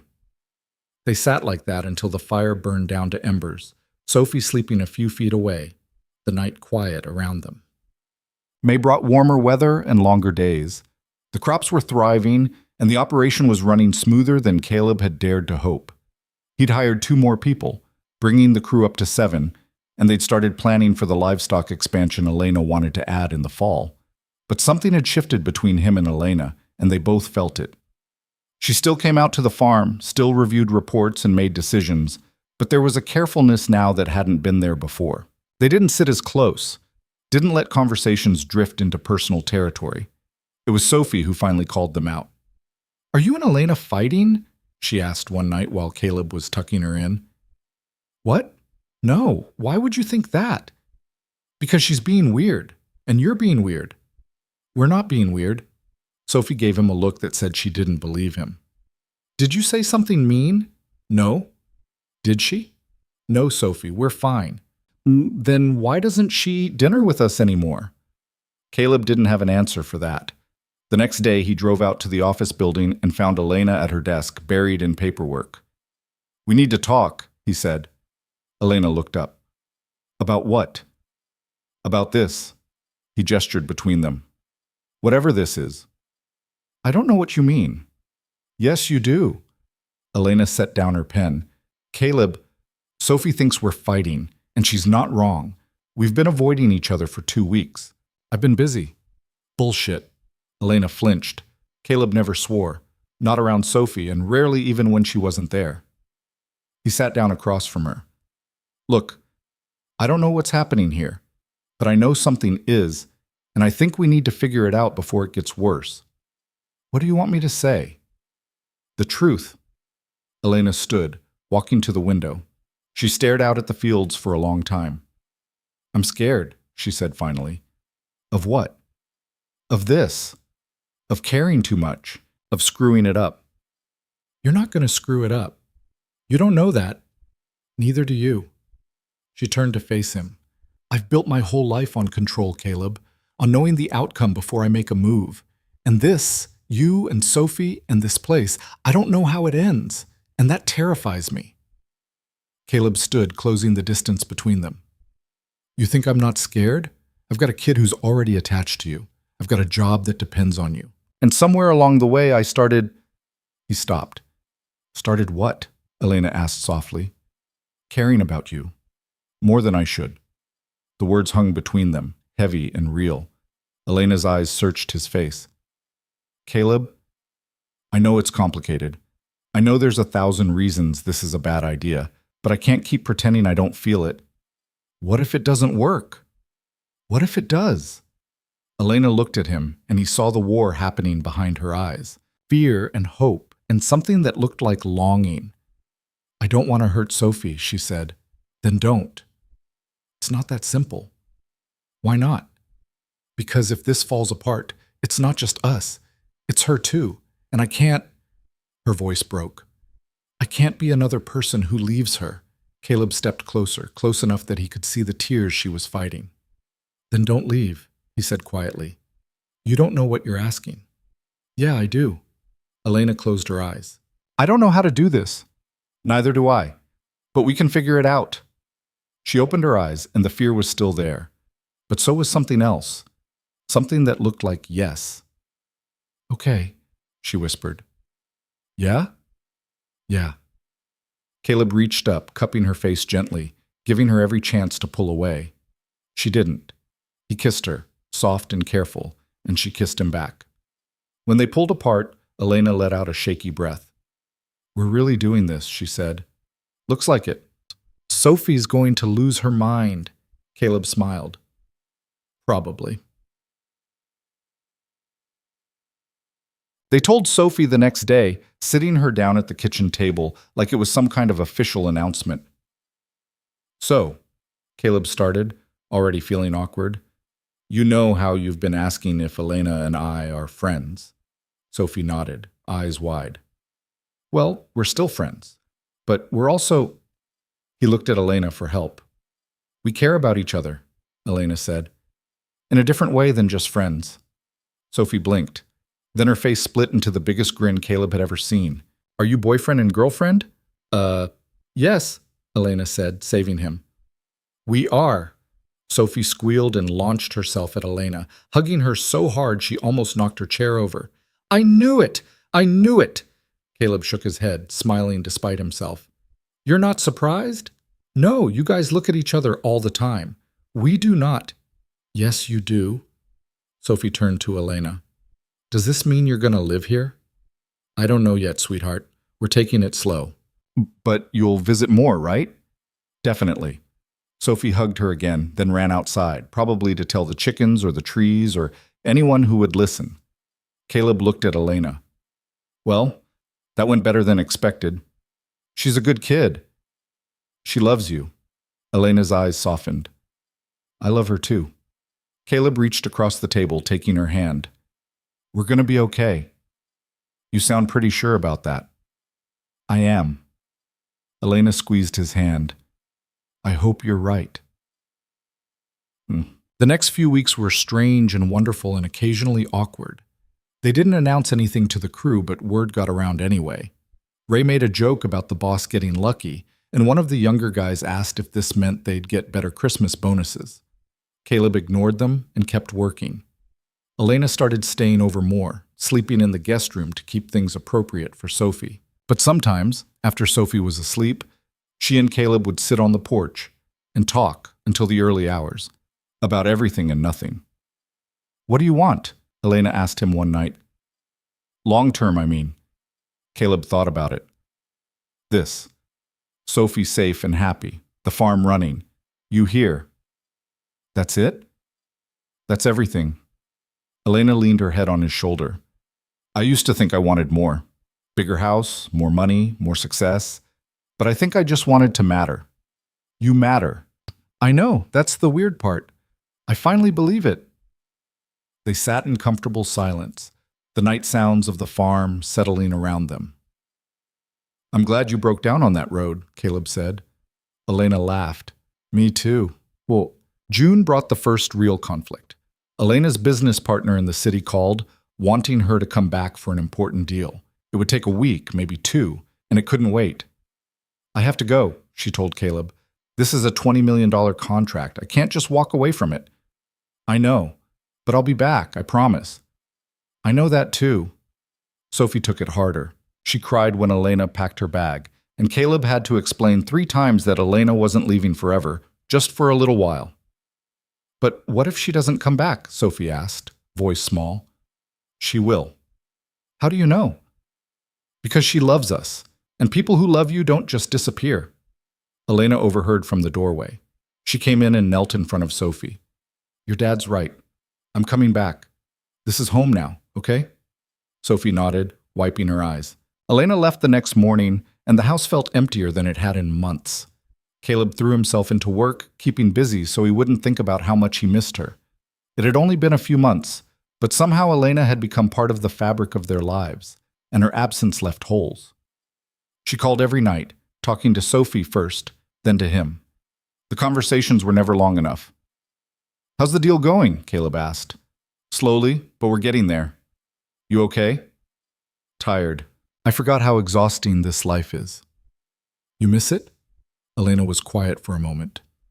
"No, I miss you." Caleb's chest tightened. "We miss you too. I'll be home soon." Home. She'd called it home. "Hurry up," Caleb said. Elena laughed. "I will." She came back 12 days later, pulling up to the house just as the sun was setting. Sophie saw her first and ran out screaming, throwing herself into Elena's arms. Caleb stood on the porch, watching them, something fierce and protective rising in his chest. Elena looked up at him over Sophie's head, and he saw everything he needed to see in her eyes. She was back, and she was staying. That night, after Sophie finally fell asleep after an hour of showing Elena everything she'd done while she was gone, Caleb and Elena sat on the porch. "How was the city?" he asked. "Loud, crowded, empty." "Empty?" "Yeah, I walked into my apartment and it just felt hollow, like it belonged to someone else." "Maybe it does." Elena looked at him. "I've been thinking about selling it, the apartment, maybe getting something smaller, something I actually use." "You don't have to do that." I want to. I don't need all that space. I just need—" She gestured around. "This." Caleb took her hand. "You're sure?" "I'm sure." They sat together, and Caleb felt the last piece of doubt fall away. This was real. This was happening. And for the first time since his ex-wife had walked out, he let himself believe that maybe, just maybe, things could work out. "I love you," he said quietly. Elena turned to him, eyes wide. "What?" "I love you. I probably have for a while now. I needed you to know." Elena's eyes filled with tears, but she was smiling. "I love you too." Caleb kissed her, slow and deep, and felt something in his chest unlock. When they pulled apart, Elena was crying for real now, but she was laughing too. "We're really doing this," she said. "Yeah, we are." And for the first time in longer than either of them could remember, the future didn't look scary. It looked like home. Summer hit hard that year, the kind of heat that made the air shimmer over the fields and turned the ground to dust by mid-afternoon. But the crops didn't seem to mind. The corn stood tall and green, the soybeans spread thick across the eastern plots, and the new irrigation system Caleb had fought so hard to get right kept everything alive, even when the rain stopped coming for weeks at a time. Elena moved out of the city apartment in July. She didn't make a big deal about it, just hired movers and had everything packed up in a weekend. Most of it went into storage. The rest, clothes, books, a few pieces of art she actually cared about, came to the farm. Caleb helped her unpack in the guest room, which they'd both stopped pretending was temporary. "You sure about this?" he asked, setting down a box marked fragile. "I already sold the place, Caleb. Little late for second thoughts." "I'm serious." Elena stopped and looked at him. "So am I. I'm where I want to be." "Even with the heat and the dust and Sophie asking you 1,000 questions every single day?" "Especially with that." Caleb smiled. "All right then." She crossed the room and kissed him, slow and easy, like they had all the time in the world. And maybe they did. Sophie appeared in the doorway, making a gagging sound. "You guys are gross." "You're the one who wanted this," Caleb pointed out. "I wanted you to be happy, not kiss all the time. Can't have one without the other, kiddo." Sophie rolled her eyes, but she was grinning. "Elena, can we go to town later? I need new shoes." "Sure." "After lunch?" "Yes." Sophie ran off, already planning the trip in her head. Elena shook her head. That kid has more energy than the entire crew combined. Tell me about it. They finished unpacking in comfortable silence, and Caleb felt something settle in his chest that had been restless for years. This was what home was supposed to feel like. Not perfect, not easy, but right. The first harvest came in August. It was earlier than expected. The heat had accelerated everything, but the yields were good. Better than good. The crew worked around the clock, bringing in corn and soybeans, filling the new storage facilities they'd built in the spring. Caleb stood in the middle of the main field one evening, watching the combines move in formation, and felt something close to pride. They'd done it. Against the odds, against the frost and the delays and every other thing that had tried to stop them, they'd actually done it. Elena found him there, walking out through the rows with 2 bottles of beer. "Thought you could use this," she said, handing him one. "Thanks." They stood together, drinking in silence, watching the sun drop toward the horizon. "We did good," Elena said. "Yeah, we did." "You know what this means?" "What?" "We're profitable. The operation's in the black." Caleb looked at her. "Already?" "Already. I ran the numbers this morning. Between the crop sales and the contracts we've lined up for next year, we're not just breaking even, we're actually making money." "Huh. That's it, huh?" Caleb laughed. "I don't know what else to say. I'm still getting used to things not falling apart." Elena leaned against him. "Get used to it. Because this is just the beginning." But success brought new problems. By September, word had gotten out about the operation, and Caleb started getting calls from investors, from agricultural companies, from people who wanted to buy in or partner up or acquire the whole thing outright. Elena fielded most of them, but one call came directly to Caleb's phone. A man named Marcus Hendricks, CEO of some agribusiness conglomerate Caleb had never heard of. "Mr. Hayes, I've been following your operation with great interest," Hendricks said, voice smooth and practiced. "What you and Miss Whitmore have built is impressive. I'd like to discuss a partnership." "We're not looking for partners." "Hear me out. We can scale what you're doing, triple your acreage, quadruple your revenue. We have the resources, the distribution networks, the expertise. We're doing fine on our own. For now. But agriculture is a volatile business. One bad season and everything you've built could disappear." Caleb's jaw tightened. "Thanks for the call, Mr. Hendricks. But we're not interested." He hung up before the man could respond. Elena came in a few minutes later looking concerned. "I just got off the phone with Hendricks. Yeah, he called me too." "What'd you tell him?" "I told him no." Elena nodded slowly. "Good, because I told him the same thing."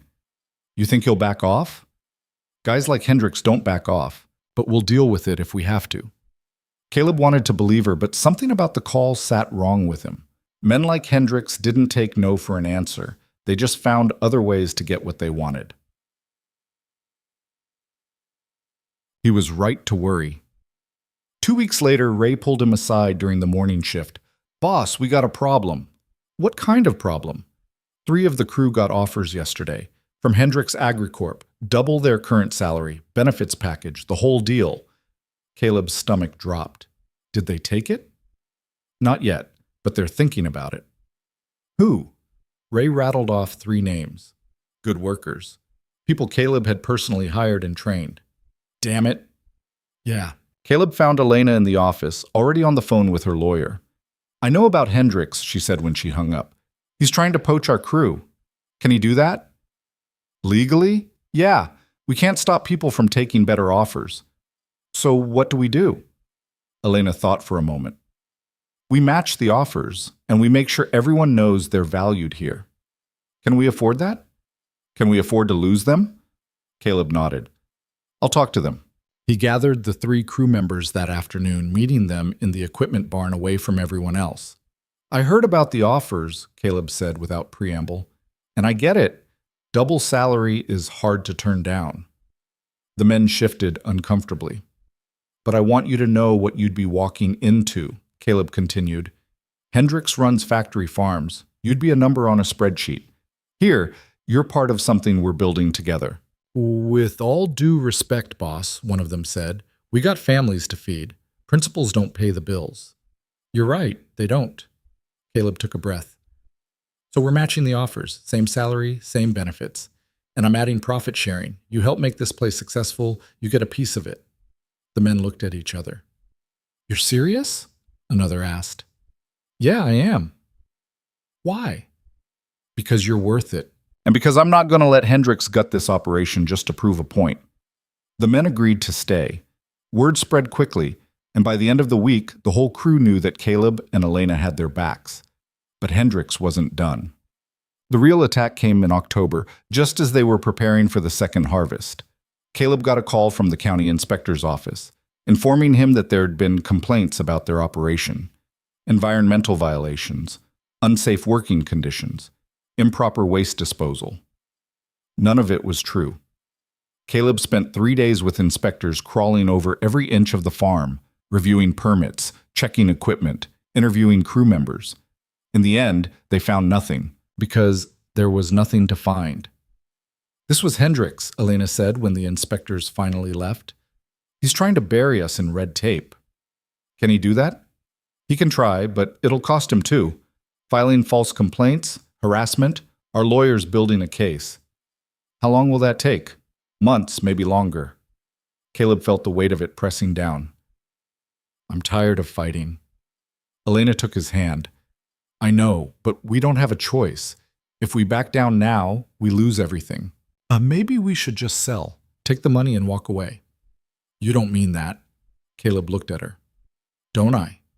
We've been fighting since the beginning. The bank, the weather, now this guy.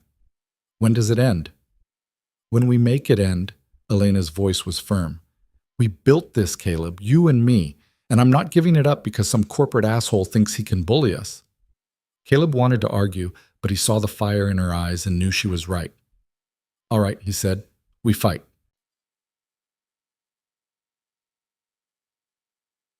The lawsuit took 4 months to resolve. Elena's lawyers were good, and they had the documentation to prove every complaint Hendricks had filed was baseless. In the end, Hendricks settled out of court, agreeing to cease all hostile actions and pay damages.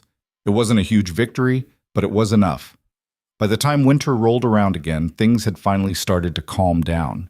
The farm was running smoothly, the crew was stable, and the second harvest had been even better than the first. Caleb and Elena sat in the office one evening in December, reviewing the year-end reports. We did it, Elena said, closing her laptop. We actually did it. Feels weird, doesn't it? What does? Winning. Elena smiled. Yeah, it does. Caleb leaned back in his chair. What's next? What do you mean? I mean, we've got the farm running, the crew's solid, we're profitable. What's the next big thing? Elena was quiet for a moment. I've been thinking about that, and I think the next big thing isn't about the farm. What's it about? Us. Caleb's heart kicked up. Us? Elena came around the desk and sat on the edge, close enough that their knees touched. I love you, Caleb, and I love Sophie, and I love this life we've built, but I want it to be permanent, not just coasting along and hoping it works out. What are you saying? Elena reached into her pocket and pulled out a small box. Caleb stared at it. I know this is unconventional, Elena said, voice shaking slightly, and I know traditionally the guy's supposed to ask, but I'm not traditional, and you already knew that. Elena, marry me, Caleb. Let's make this official. Let's be a family. Caleb felt his throat close up. He looked at the woman in front of him, the one who'd walked into his life by accident and stayed on purpose, the one who'd saved his farm and stolen his heart and loved his daughter like her own. Yes, he said. Yeah? Yeah. Elena laughed, tears streaming down her face, and opened the box. Inside was a simple silver band. I didn't know your size, so we might have to resize it. Caleb kissed her, cutting off the words, and when they pulled apart, they were both crying and laughing at the same time. We should tell Sophie, Elena said. She's going to lose her mind. I know. They walked back to the house together, hand in hand, and found Sophie in the living room building something elaborate out of blocks. Hey, kiddo, Caleb said. We got news. Sophie looked up. What kind of news? Elena knelt down beside her. The kind where I asked your dad to marry me, and he said yes. Sophie's eyes went wide.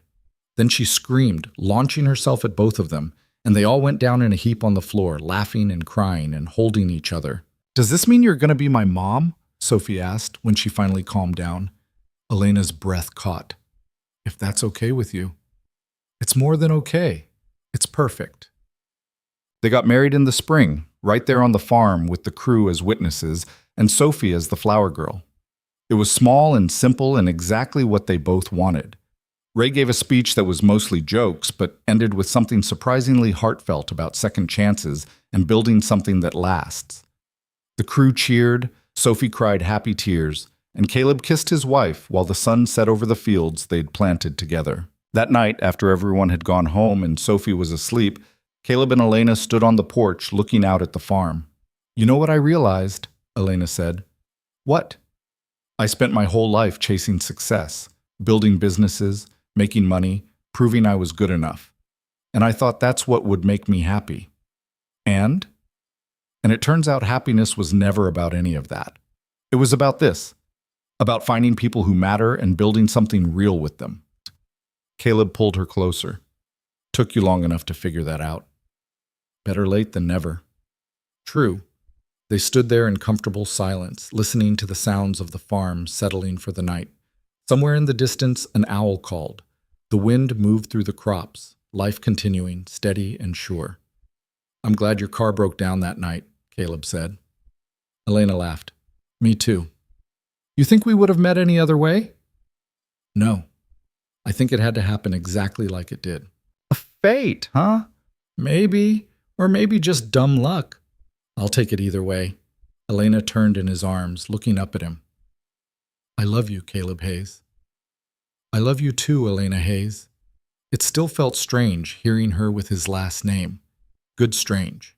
The kind of strange that meant everything had changed in the best possible way. Tets. 5 years later, the farm had grown into something neither of them had imagined that first night. They'd expanded the operation, added dairy cows and free-range chickens, started a farmer's market in town that drew people from 3 counties over. The crew had grown to 20, and Ray had retired last year with a pension package that made him tear up, even though he tried to hide it. Sophie was 11 now, tall and lanky and full of opinions. She helped around the farm when she felt like it, spent most of her free time drawing or reading, and had recently announced that she wanted to be a veterinarian when she grew up. "Not a farmer?" Caleb had asked. "Maybe both," Sophie had said with a shrug. "I haven't decided yet." Elena had laughed and ruffled her hair. "You've got time, sweetheart." They'd had another addition to the family, too. A little boy they'd named Thomas, who was 3 years old now and followed Caleb everywhere, asking endless questions about tractors and chickens and why the sky was blue. Caleb had never thought he'd have this.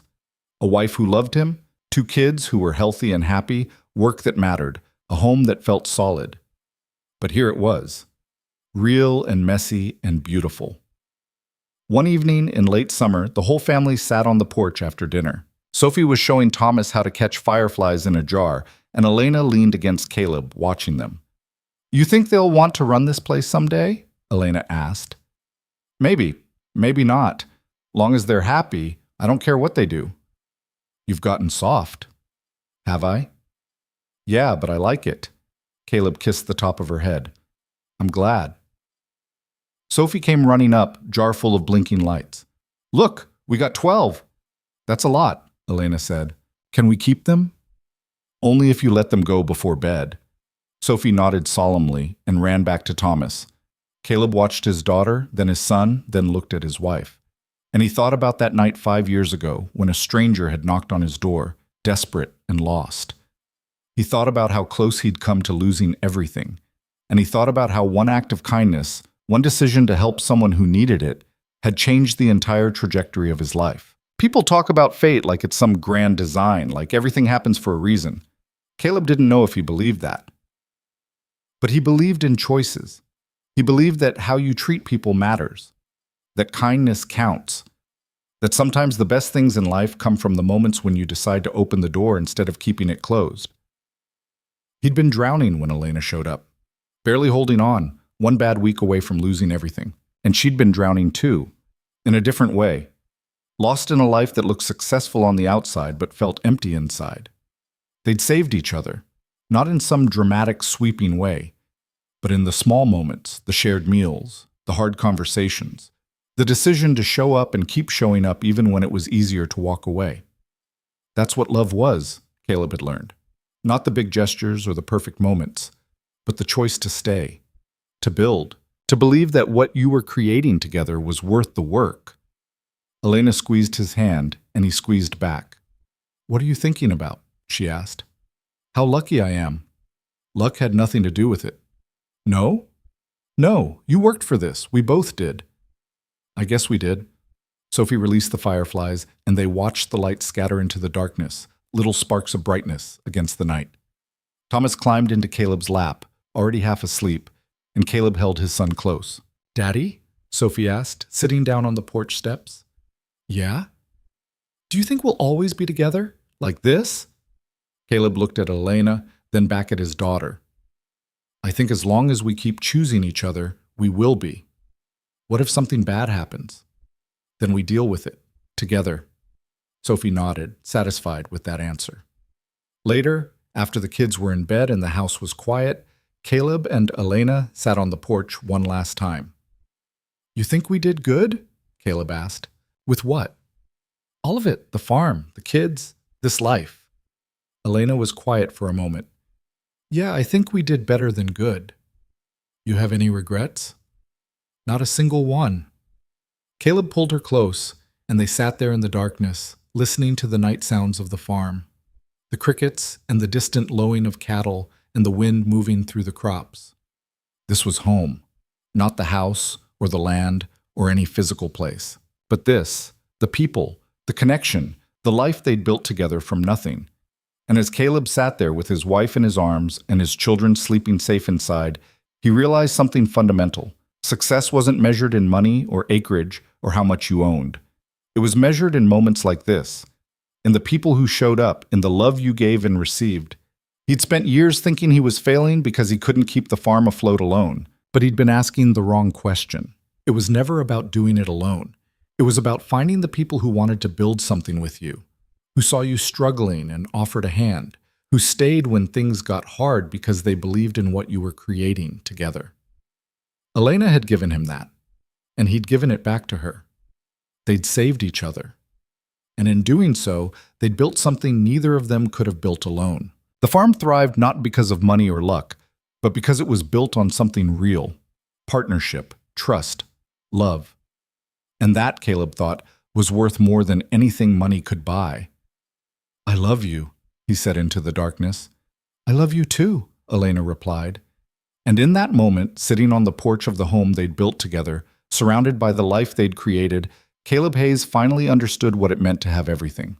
Not perfection, not ease, but something better: purpose, family, home. And that was enough. It was more than enough. It was everything.